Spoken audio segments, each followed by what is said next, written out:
We've got a Predator 6500 watt generator this morning. Customer called us up and said, hey, we've got a generator that's been sitting for a while. Do you guys want this thing? We don't need it anymore. It won't start anyway. Said they had some cords and stuff to go with it, so they threw those on.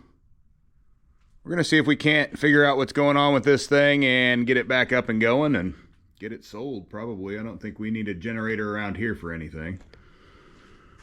Let's see, first thing I like to do, obviously, is always check the oil. There is oil in it. That's good, looks like the proper oil level. Doesn't smell like gas or anything like that on the dipstick. Next, we're going to check the fuel. See what kind of fuel it's got in it.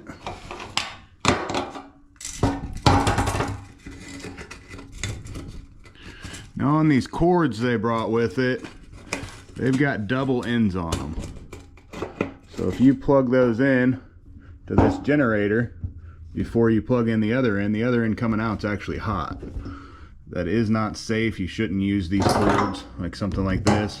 So if you plug this into the generator first on one side, the other side's hot. Some people would be okay using it. A lot of people, definitely not. Fuel looks a little bit varnished. It doesn't smell real good, but doesn't seem horrible either. Now we're going to give this thing a whirl and see if we can't get it to fire up. Now with got the fuel on, it was in the off position. Turned on over here.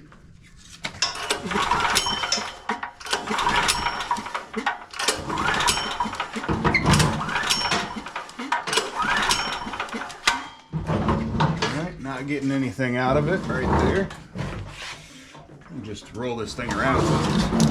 Same with these little casters, which are real nice. I think I'm going to bolt those on there. Right now they're just kind of floating, but that keeps the whole thing kind of level, and then also lets you roll it around easier without having to lift the front. We're going to use the spark checker and see if we're getting spark to the spark plug first. We know we've got good oil in the thing. Feels like we've got compression. Let's check the spark now. See what it looks like. Obviously, if you don't have a spark checker, that's saying okay. You can take the plug out, or you can grab another plug and go ahead and plug it into the spark plug wire. This isn't exactly the same plug that's in it, but you can plug it in here and hold it against the side, or set it up so it's against the side while you're pulling it over, and see if you can see any spark in between the inner probe and the outside tip. This thing's showing us we have good spark now. I'm trying to see what kind of spark plug is in it.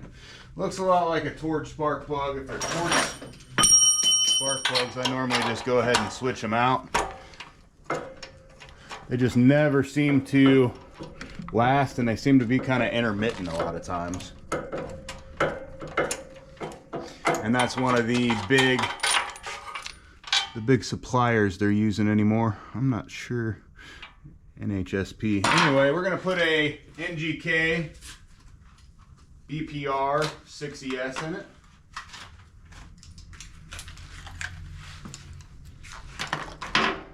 It's going to match up good. And it did show good spark, so this probably wasn't our issue, but as I'm looking at the tip of the spark plug, I've pulled it over a few times now and there is no fuel on there at all.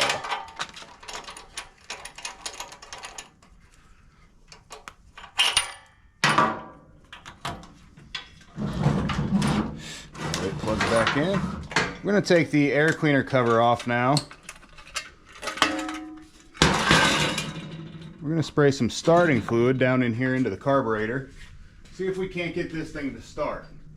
Now if it starts on carburetor cleaner, you can also use starting fluid.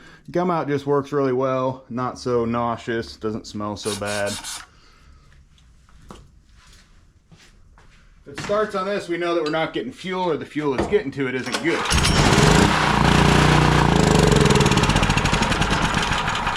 fires right up on the starting fluid and dies back out. So that means that we're not getting any fuel to the engine in order for it to turn over.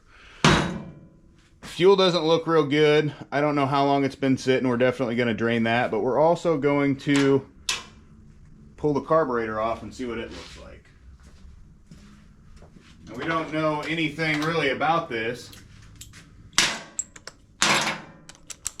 other than the fact they said it didn't run, and hey, do you want it? Seems like it will run. I'm not going to worry about whether it's putting out voltage or anything right now. Now these are just 8mm bolts or nuts that are around the outside. 6 of them. Come off pretty easily, and then this whole assembly is going to just pull straight out.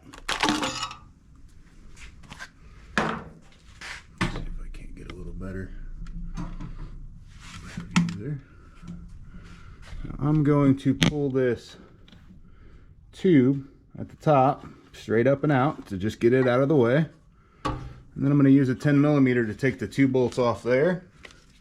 And then there is one 10mm that sits actually opposite this stud right here. So on the back side, there's a stud that goes straight through that way. I'm going to take it off right now also. So that's just a nut. There's a nut there and a nut there.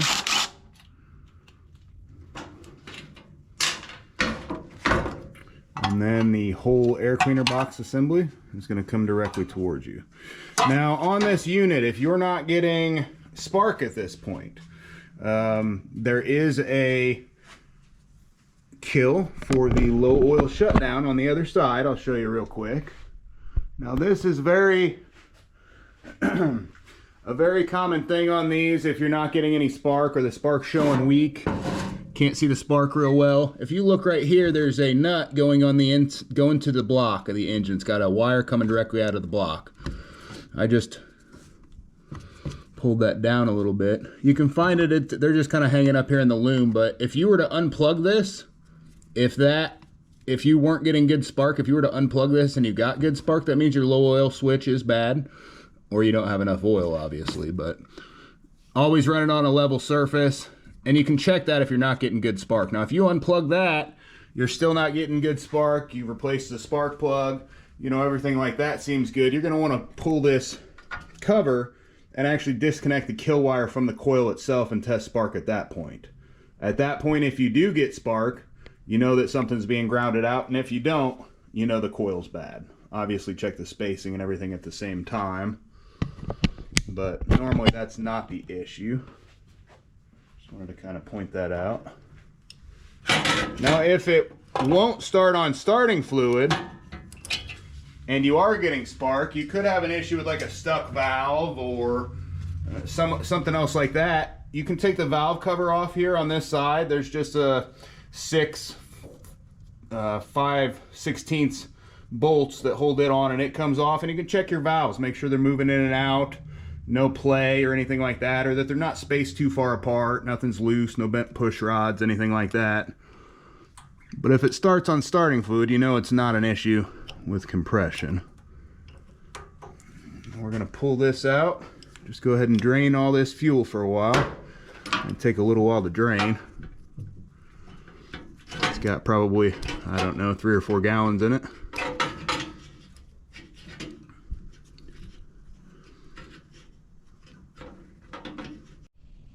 We went ahead and let that drain completely. All the fuel's out of there. It had quite a bit less than what I was thinking. It only probably had a couple gallons in it.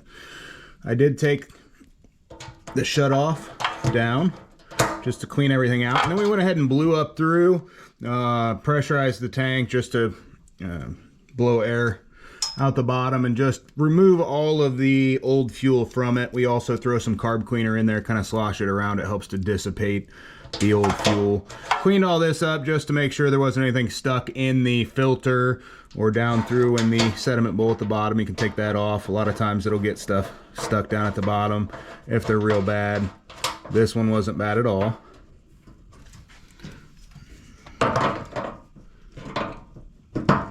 Now again, with the fuel, you can use what's left in there if you want, but the problem becomes if you don't know where it came from. I mean, that fuel probably wasn't going to burn very well and probably wasn't going to have this running very well. Now to get this carburetor off and inspect it, we're going to come up through and just pull those tabs. One here, and it's just a push tab that pushes down into the hole and holds the wire into place. And then these wires coming out to the right, they go over to this loom, which you can kind of pull out to the side and get everything out of the way, but they just directly unplug. If you pull those, usually a little easier to come out. And pull and twist if they're real difficult. Now we've got that thing off. We're going to pull the carburetor off at this point. Now to do this, see if I can get you a little better light. To do this, the easiest way is to hold, you want to hold the black piece in place at the back. Now it's already broke free, so we're going to replace both gaskets. If it stays firm at the back, we usually won't replace the back gasket, but in this case we're going to have to. Now this all just pulls straight forward and your carburetor is off. Now then you can turn it and you just come straight up and out with the linkage, and then the spring is the only thing left on. And you can pull that off, just up and off. Now you can take the spring off first if you want, however you'd like to do it, but your carburetor's all free at this point. We're going to see exactly what's going on with it. There's a spot.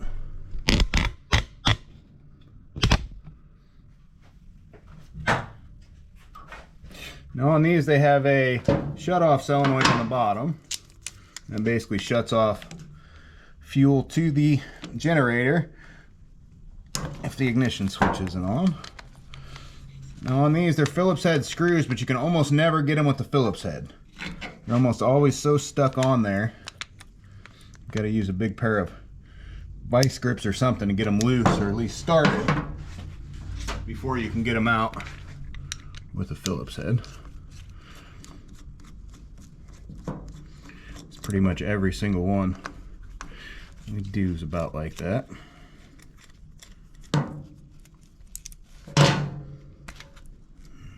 Yeah, see, that's completely stuck. That should be moving in and out if you push it. Get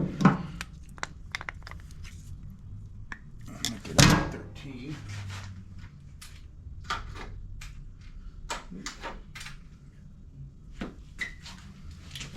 Looks like it's actually a 14 on the bottom nut.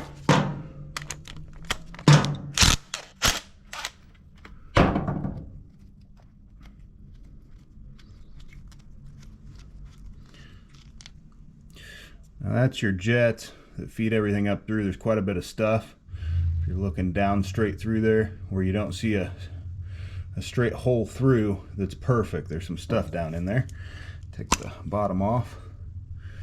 Doesn't look horrible on the inside, but it doesn't look great either. Yeah, so the needle here is stuck though.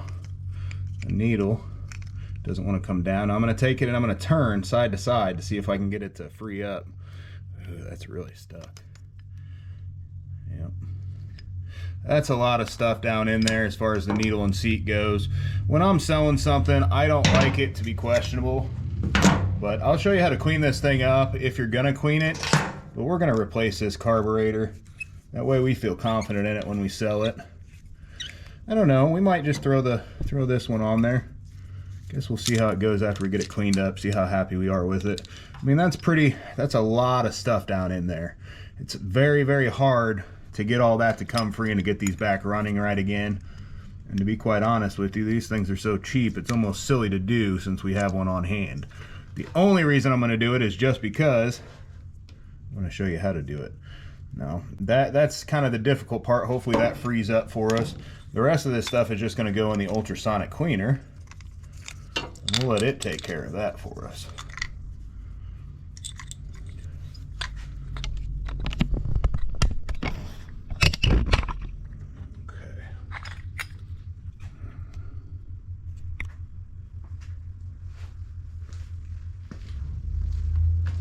Now we just use a simple green and water solution. Just kind of degreases everything, gets it all cleaned up. Probably throw it in there for about 10 minutes or so and go from there. You can see just all the stuff already being eaten away from it. I mean, that's one dirty carburetor. Got this thing out of the cleaner here. There's still just a bunch of buildup of ethanol and stuff just all over it. Now, when we clean this up, all that you're going to want to remove, and especially everything down here where the needle and seat seats. So along the outside edge. Now, one good trick I've always liked to use is just pull some wire from a wire brush. Use those looms just down in there. Seems to work really well as far as cleaning up where the needle and seat seats. You can also use cotton swab. You can use torch tip cleaners. We use those with the tips cut off. A lot of times they work well with the ridges to get all the way around the outside. You just kind of work your way around. Make sure you're good there. Everywhere down through there you're going to want to clean. Make sure everything in here is cleared out. And then your emulsion tube and your main jet, you're going to want to use a big screwdriver, something that gets in there and seats well, and you're going to push hard while you turn. It's just going to make sure that you don't slip on that brass jet. If that brass jet strips out, you'll never get it out of there. So make sure you push hard while you're turning to make sure that doesn't happen. Now in here, oh, it looks like that choke knob. I was wondering where that choke plate in the prior scene had come from. I saw one come down or something, but apparently that was from here. So that choke piece is broken. The plate is actually missing from there, and I believe that fell earlier. Anyway, the emulsion tube, normally you want to open your choke and you'll look straight past and you'll be able to see, you can see right down through the middle there that is the emulsion tube, and you can push it to get it out if it's stuck. Push it straight down. That one looks pretty good. I always like to hit it on something soft, some wood or something. You can see all the buildup around in here, just everywhere. All that's got to be cleaned. All of these holes straight through have to be cleaned. You can use a torch tip cleaner and go straight through. All of that's got to be completely cleaned up in order for this thing to run right when you put it back together. Now the tip of the needle, if it's looking rubbery or hard or anything like that, and this one is, you'd want to replace that. But if you were putting this back together, all that stuff on there, you'd want that off. You'd want that completely clean before it's put back together. You've also got your pilot jet up top. That's just a super tiny little hole that you can use a piece of wire through. Make sure it's clean. And then this would all be reassembled. Now again, I didn't clean this, but I'll show you how to reassemble it. Spring just goes back on, up through. Perfect. And then we're in. Put your pin through. Emulsion tube in. Main jet in.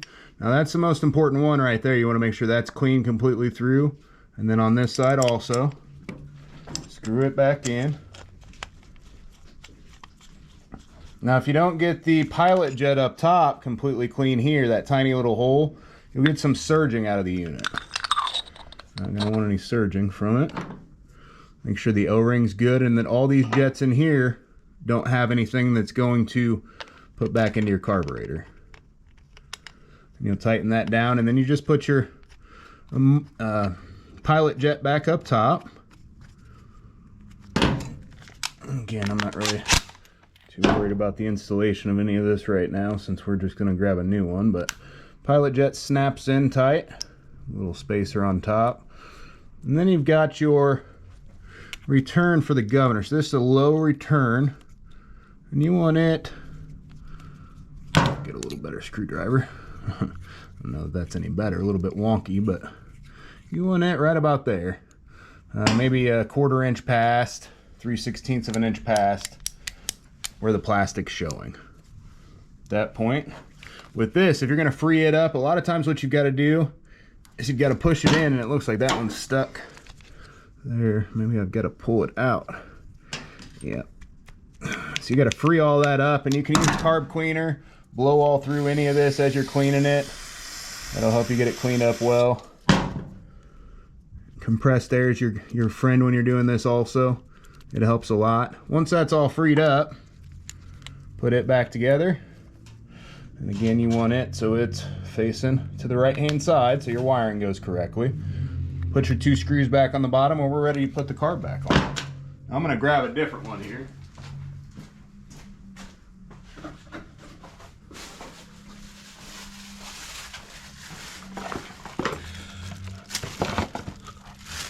This is a new carburetor we have as a replacement for that. We stock these, they're pretty common. Go ahead and put our choke on. I think these just come separated so they don't break in transit. I don't know what it is. I was going to say I didn't know where I put my Phillips head. Okay. It is ready. Let's see. Good view there. Now I'm going to take the spark plug wire and pull it straight up. And I'm going to pull my spacer back out and away. Now this gasket on the back side here, if it's in bad shape at all, it needs replaced. Either one of these. If you have an air leak there at all, it will make it run horrible. You don't want that. That one's in perfect shape. I am just going to go ahead and double it up. I'm not going to mess with it since it is in perfect shape. There's no pieces anywhere on either side. Put it back on. New gasket there. And then the other one, the one on this side, you also want that to be a brand new gasket. If either one of those are leaking, that's going to make it run horrible. You're going to have an air leak. It's not going to work right. Pay good attention to that. Now this, I usually go with the spring on first. There it goes. And then I like to turn the whole thing, knock the governor in, so we're all set. Pull it on over and push it in. Fuel line pops straight on. Okay, and then the lines come out and we've got our clips. Now again, on that other one, I'm not sure what happened to that choke. I'll have to look at the video and see. I saw it kind of fall out as we were doing that. I thought it may have been one from one of the other ones. That was when I was, I think, taking the back nut off of here when that happened. So, got everything good. This front gasket here, now it is not a real important gasket, but you do want to make sure that it is there. Got our new front gasket.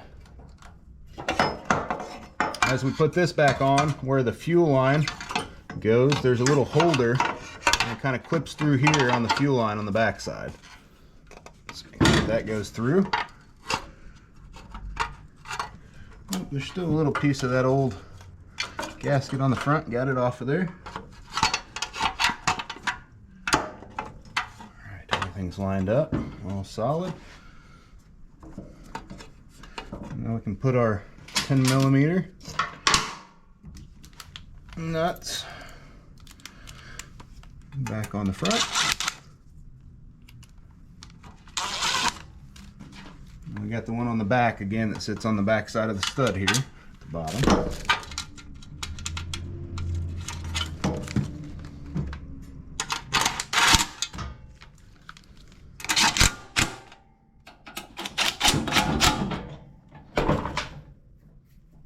And then we want to push that breather tube back down from the bottom.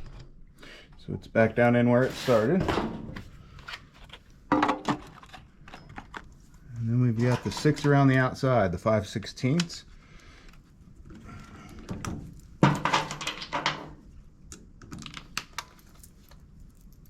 I'm not going to worry about the air filter and air filter cover and everything like that right this second. It's something that a lot of times you don't want to put back together until you're 100% sure everything's working correctly. Never know when you might have to take it back apart. Save yourself some time by testing everything before you put it back together. That's one of the things with a lot of this. If you make sure the governor and everything's loose. If it's not, you're gonna have an issue. make sure everything works like it should. It seems like everything is at this point. Now we are going to have to plug these wires back on the side that we unplugged in. And again, you can get this all back up in that wire loom and just kind of bend it back over. There's a little spot. A little spot where it all kind of tucks into. And then there's a piece that kind of wraps and holds all the wiring in place. Okay. We're good on that side. We're going to put some fuel in it. See how this thing runs. See that caster under the bottom kind of rolled out a little bit again. I don't think that's a good, permanent fix or anything like that. I think it definitely needs bolted down, so that's what we'll do as long as this thing's running and working good. Now we use ethanol-free treated fuel. We treat it with Phaser 3000 just to make sure that the ethanol, if anybody else is using it or anything like that, it kind of blends in well.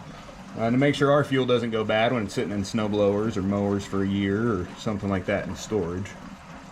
Helps out a lot with those nuisance comeback calls with just stale fuel. We used to get those all the time when we just use regular pump fuel. Now it's very rarely, and it's usually a comeback call because the customer put their fuel in it, not knowing, and just think since we just had it, it's our fault. Okay, got probably a gallon and a half in there. Usually takes a little bit to get it going. Now we'll fire it up, test the voltage and everything. See, choke, everything's on.